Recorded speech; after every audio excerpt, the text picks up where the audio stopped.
여러분, 어떤 심리학자가 이 벼룩 여러 마리를 가지고 벼룩이 얼마큼 높이 뛸 수 있을까라는 실험을 한번 해봅니다. 실험을 해보니까 벼룩은 대략 한 20cm 정도 충분히 뛸 수 있다는 것을 발견하게 됩니다. 그 중에서 이 높이 뛰기를 잘하는 몇몇의 벼룩들은요 30cm 정도 충분히 뛴다는 것을 발견하게 되죠. 이 학자는요 높이뛰기에 뛰어난 벼룩들만 모아서 또 한 번의 실험을 진행을 하는데요, 7에서 8cm 되는 유리컵에 이 벼룩들을 집어넣습니다. 그리고 유리컵 위에는 뚜껑으로 닫아 두죠. 당연히 높이뛰기를 좋아하는 벼룩들이 막 뛰려고 해요. 하지만 뛰면 뛸수록 7, 8cm를 넘지 못합니다. 뚜껑이 닫혀 있기 때문에 거기에 부딪히게 되죠.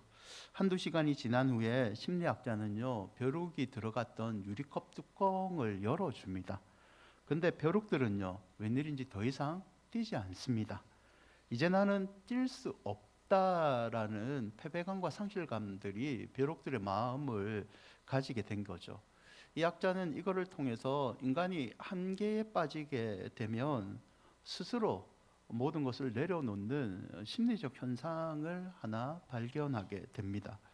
여러분, 우리는 살면서요 우리 나름대로 열심히 살고 있습니다. 뛰기도 하고 때론 걷기도 하고 온갖 노력을 써보지만 넘을 수 없는 벽들 때문에 힘들어할 때가 많습니다. 신앙을 가질 때도 그렇죠. 주일 예배를 드리고 믿음대로 살려고 노력을 했음에도 불구하고 변하지 않는, 뚫지 못하는 현실의 문제로 인해서 우리는 하나님 앞에 원망 아닌 눈물을 가질 때가 있습니다. 오늘 본문은 열왕기상 19장은 엘리야의 얘기인데요, 이 19장은 바로 앞장인 열왕기상 18장과 연계되는 내용입니다. 18장과 19장에 나타난 엘리야의 모습은요 좀 대조적인 두 가지 모습을 보여주고 있습니다. 열왕기상 18장에서는요 엘리야는 하나님의 은혜로 혼자 바알과 아세라 선지자 850만과의 영적 전투, 갈매산 전투라고 불리는 이 영적 싸움에서 승리를 이루어냅니다. 대단한 승리이죠. 기적과 같은 승리이죠. 하지만 웬일인지 19장에 보면요 엘리야는 자신감 차고 그리고 승리감에 찼던 모습을 보여주지 않습니다. 19장에서 엘리야는요 도망 다니고 우울한 모습을 보여주고 있습니다. 19장 1절과 2절을 보면요 엘리야가 이렇게 자신만만한 모습을 잃어버렸던 이유 중에 하나가 이세벨 때문입니다. 왕후 이세벨이 자신이 섬겼던 바알과 아세라의 선지자들을 물리친 엘리야를 향해서 경고를 하죠. 너를 죽여버리겠다. 이에 이세벨의 경고로 인해서 엘리야가 두려움에 쌓이게 됩니다. 그는요 이 18장 바로 앞장에서 보여줬던 위대한 선지자의 모습은 사라지고요 도망을 칩니다. 3절과 4절을 보면요 어디까지 도망치느냐, 고국 이스라엘을 버립니다.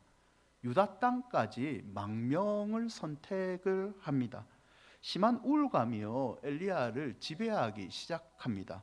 5절에 보면 로데나무 아래서요 그는 기진맥진하여 처량하게 잠이 들기 시작합니다.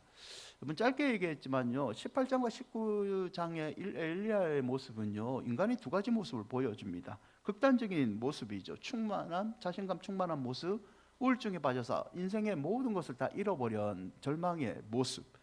이게 어떻게 가능할까라고 생각하지만 사실은 우리도 가끔 이런 것을 경험합니다.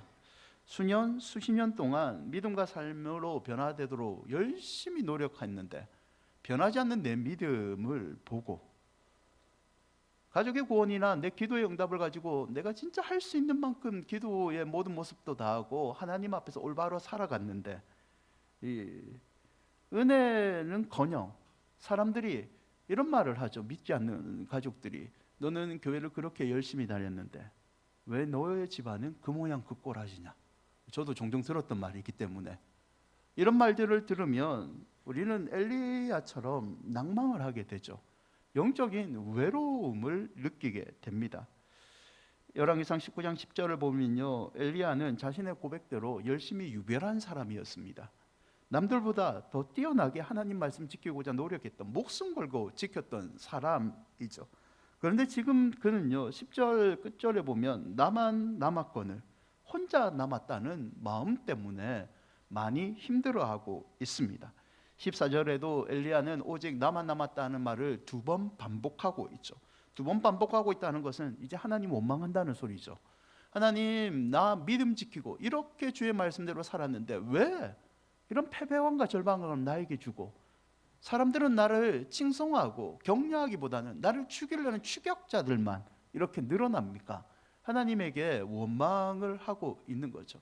하지만 여러분, 이 원망 섞인 말투에는요 사실은 엘리야가 만나고 싶은 하나님이 있습니다. 14절을 자세히 보시면 엘리야는 만군의 하나님 여호와께라는 표현을 씁니다. 그는 홀로 남았다는 절망감에 쌓여 있지만 추격자들이 다가오고 자신이 목숨의 위험을 느끼고 있지만 만군의 하나님 여호와, 그 하나님을 만나고 싶은 간절한 소원이 있었던 겁니다. 만군의 하나님 여호와, 여호와 체바우트라는 말인데요, 집단 대량 군대, 하나님의 군대라는 뜻을 갖고 있습니다. 이 땅을 다스리시는 군대를 거느리는 하나님을 표현할 때 쓰는 이름인데요, 만군의 여호와는 성경에 200번, 거의 300번 정도 등장합니다. 근데 이게 등장할 때 특정한 단계에 주로 사용됩니다. 어떤 단계냐? 사람이 극한 상황에 처했을 때, 싸움을 할 때 좀 패배감에 몰리고 위기의 순간에 만군의 여호와의 이름을 성경의 선지자들 그리고 성경 인물들이 많이 부르게 됩니다. 말라기 1장 14절을 보면요, 이 짐승의 떼 가운데 수컷이 있거늘 그 서원하는 일에 흠이 없는 것으로 속여 내게 드린 자는 저주를 받 나는 큰 임금이요 내 이름은 이방 민족 중에 두려운 것이 대민이라 만군의 여호와이니라. 말라기의 상황은요 사람들이 입술로만 하나님 존경하고 마음으로 하나님 버린 상태입니다. 이때 하나님께서 말라기 선지자를 통해 말하게 뭐냐면, 너희들이 나를 버리는 우상을 섬기는 영적 싸움에서 패배한 것 같지만 만군의 여호와께서 다시 임하시면 그 영적 전투에서 너희들이 회복을 얻을 거다라는 주제를 담고 있죠. 하나님께서는 삶의 치열한 문제, 특히 인생의 한계를 끼는 사람들에게 자신의 이름을, 만군의 여호와의 이름을 부르면 찾아가서 회복시켜 주시고 그들을 위해 대신 싸워준다는 말씀입니다. 여러분, 치열한 삶을 우리는 지금 살고 있잖아요. 외적으로 내적으로 우리는 힘든 시대를 살고 있습니다. 이 치열한 시대를 살고 있는 우리에게는요 지금 우리를 대신 위해 싸워주시는 만군의 여호와가 필요합니다. 이 만군의 여호와를 다시 한번 고난 중간에 특별히 죽음을 뚫고 살아나신 그 만군의 여호와를 만나심으로 여러분의 한계를 믿음으로 뚫어내시기를 축원드립니다. 이 만군의 여호와는요 첫째는 기도를 들어주시는 분이십니다. 열왕기상 19장 18절에 엘리야의 나만 홀로 남았거라는 기도에 하나님께서 이 대답을 하시는데요, 하나님께서는 바알에게 무릎 꿇지 않는 7,000명의 사람들을 내가 남겨놨다라고 얘기하십니다. 그리고 연이어서 21절에 보면 엘리야에게 얘기하기를 너는 엘리사에게 찾아가라 했고 엘리사를 엘리야가 만나게 됩니다. 그리고 엘리사는 엘리야를 따르며 수종을 드는 그의 후임 선지자가 되게 되죠. 여러분, 엘리야는요 하나님 앞에 호소를 했습니다. 기도를 했죠. 기도의 내용이 나만 혼자 남았습니다. 사람들은 다 우상 숭배를 하고 도망치고 나만 혼자 하나님 앞에 열심히 유별하여 싸웠는데 이제는 나 한계를 느끼고 지쳤습니다 라는 기도를 드렸습니다. 이 기도에 하나님이 대답을 한 게 뭐냐면 너 혼자 있는 게 아니다. 바알에게 무릎 꿇지 않고 믿음 지킨 7,000명 있고 너와 함께 이스라엘을 책임질 엘리사를 내가 준비해 줬다라는 기도의 응답을 내려주신 거죠. 사무엘 1장 2절을 보면요 우리가 잘 아는 한나의 얘기가 나옵니다. 엘가라는 사람에게는 두 아내가 있는데 한 명의 이름이 브린나고 브린나에게는 자녀가 있습니다.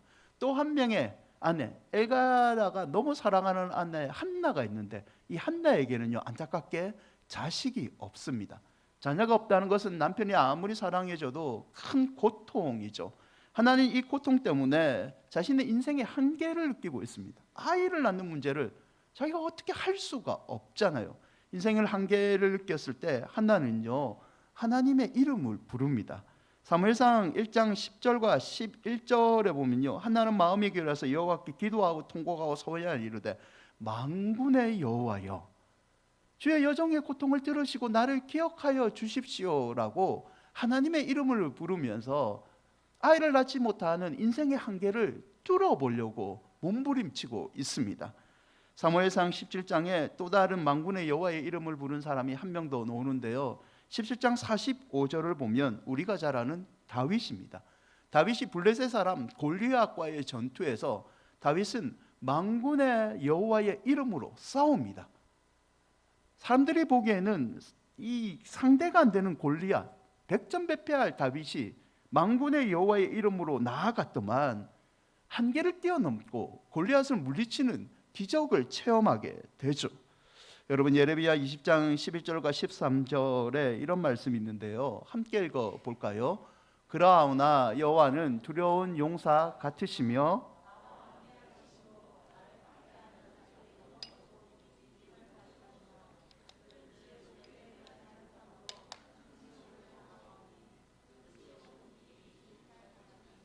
의인을 시험하사 그 패부와 심장을 보시는 만군의 여호와여 나의 사정을 주께 아뢰었사온즉 주께서 그들에게 보복하심을 나에게 보게 하소서. 여호와께 노래하라 너희는 여호와를 찬양하나 가난한 자의 생명을 행악자의 손에서 구원하셔. 예레미야 이 기도가요 오늘날 우리의 마음과 같은데요 어떤 특정한 사람이 여러분이 괴롭히기보다는 어려운 상황이 여러분에게 한계를 느끼고 절망으로 몰아붙일 때가 있습니다. 여러분 그 문제를 해결하시는 분은요 하나님밖에 없습니다. 우리의 고통을 들으시는 만군의 여호와를 믿는다면요 여러분 성도는 어떤 상황에서도 기도부터 선택해야 됩니다. 기도로 하나님께 나아가 만군의 여호와여 이 고통을 끝내주십시오 내 한계를 뚫어주십시오 간구하면 만군의 여호와께서는 반드시 성도의 간절한 외침을 들어주실 줄 믿습니다. 두 번째 기도를 들어주신 만군의 여호와는요 군대의 대장이 되십니다.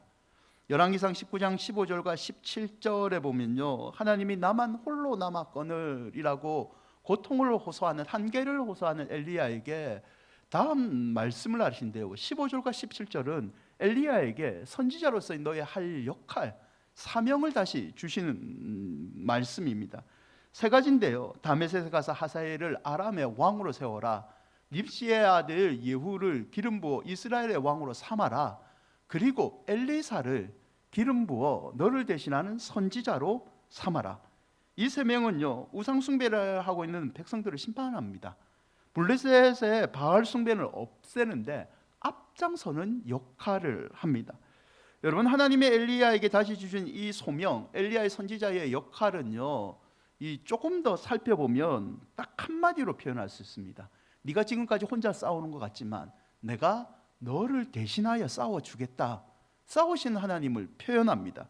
지금은 네가 850대 1로 혼자 싸웠지만 이제는 예후를 세우고 하사엘을 세우고 엘리사를 세워서 그들을 통하여 함께 싸우는 나 여호와를 보여주겠다라는 말씀이죠. 엘리야를 회복시키는 과정에서 하나님은 내가 너와 싸우고 있다는 것을 잊지 말아라 라고 말씀하고 계신 겁니다. 사무엘상 17장 4절에 보면 다윗이 이 골리앗을 물리치는 장면이죠. 4절에 블레셋 사람들 진영에서 싸움을 도는 자가 나왔는데 그 사람의 이름은 골리앗입니다. 가드 사람, 거인족의 일종이고 장수들이 많은 그 족속의 사람이죠. 키가 3m가 3m 20이 넘어가는 장대한 거인입니다. 이 거인 앞에 이스라엘은요 한계를 느낍니다.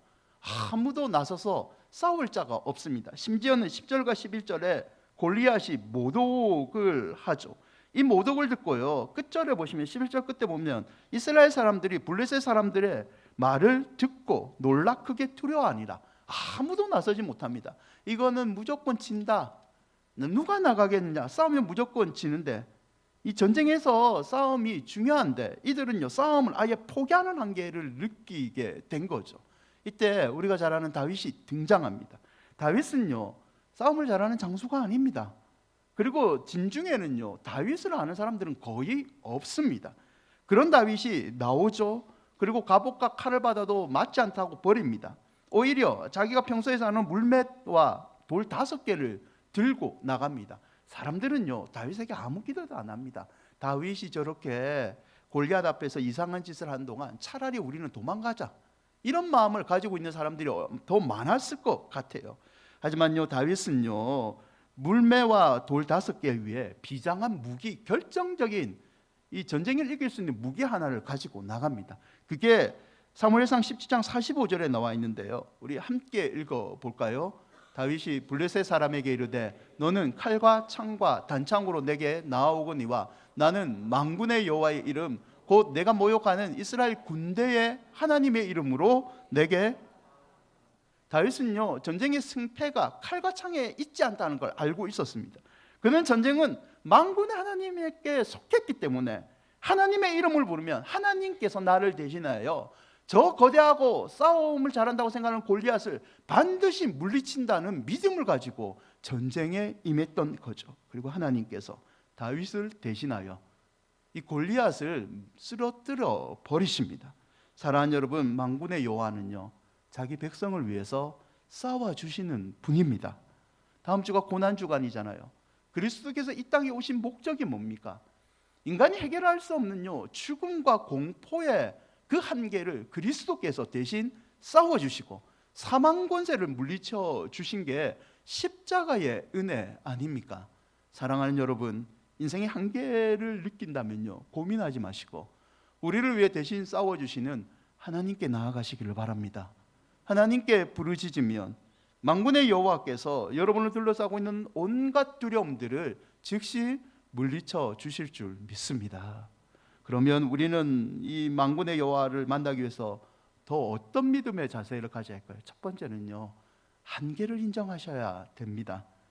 열왕기상 19장 10절에 보면요, 엘리야는 나 혼자 남았다라고 얘기를 하죠. 한계가 왔습니다. 난 더 이상 선지자로서 역할을 못합니다라는 연약한 자신을 어떻게 보면 하나님 앞에서 인정하는 부분입니다.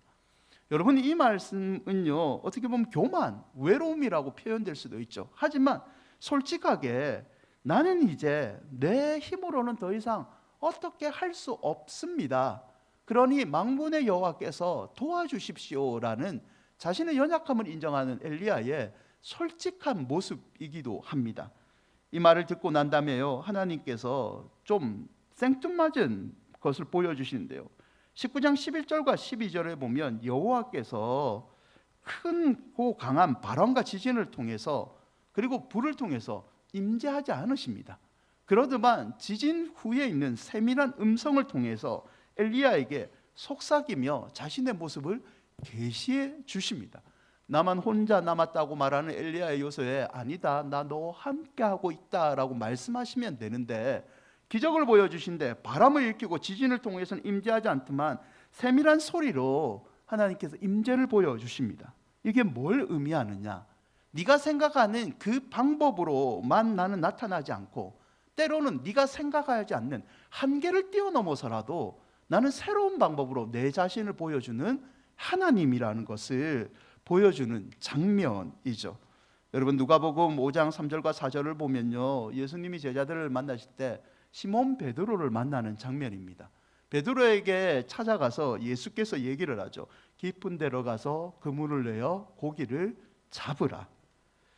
여러분, 갈릴리 호숫가에 잡히는 고기들은요, 얕은 물가에서 거의 다 잡힙니다.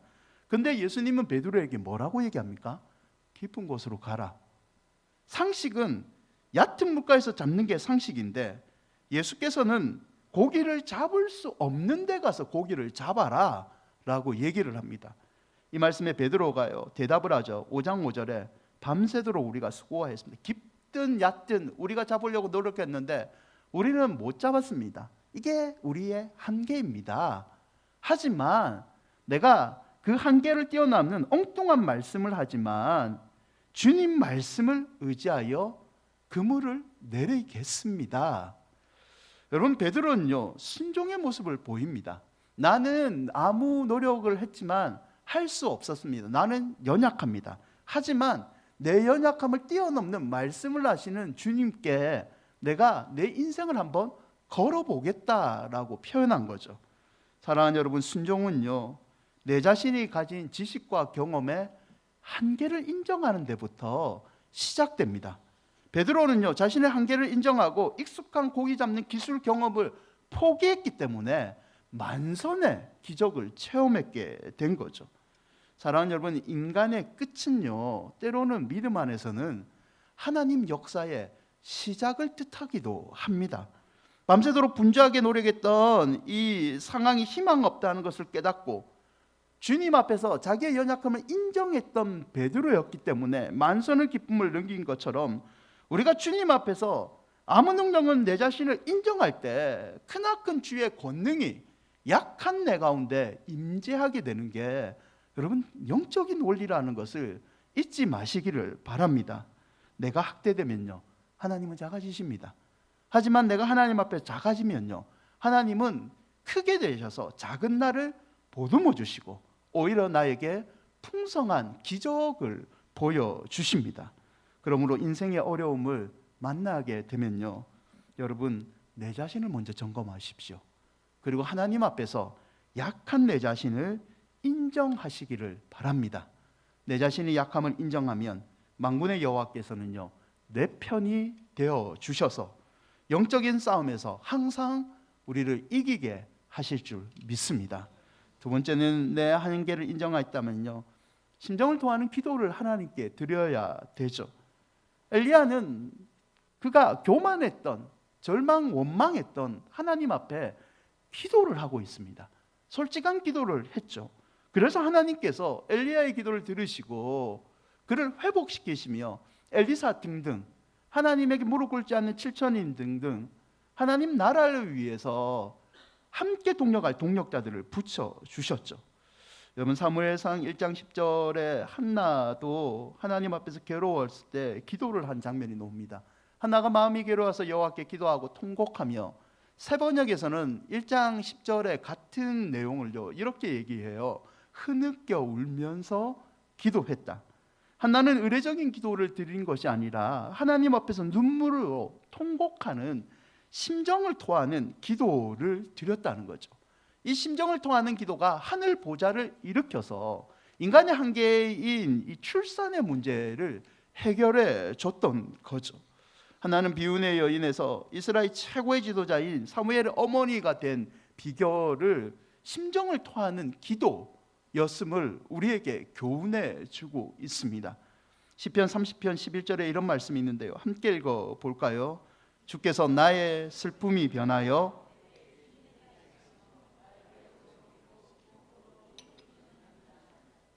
여러분의 슬픔이 기쁨이 되시기를 축원드립니다.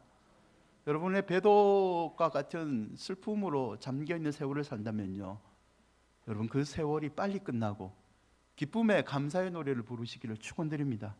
그러기 위해서는 우리는 주께서 하나님 앞에 나아가서 우리의 심정을 토하는 기도를 하나님께 드려야 될 줄 믿습니다. 심정을 토하는 기도가 불행과 고통의 운명을 복으로 바꾸는 비결입니다. 하나님께서는 여러분에게 기도의 권세를 주셨습니다.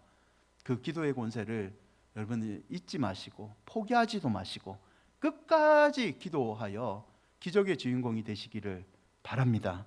말씀을 맺고자 합니다. 어느 한 의대에 자기가 최고라고 생각하는 2명의 학생이 있었습니다. 이 학생들은요, 언제나 내가 이 의대에서 제일 똑똑하다라고 자부하는 친구들이었죠. 그들은 항상 내가 똑똑해, 내가 더 똑똑해 라고 서로 이 라이벌 관계에 있는 사이였습니다.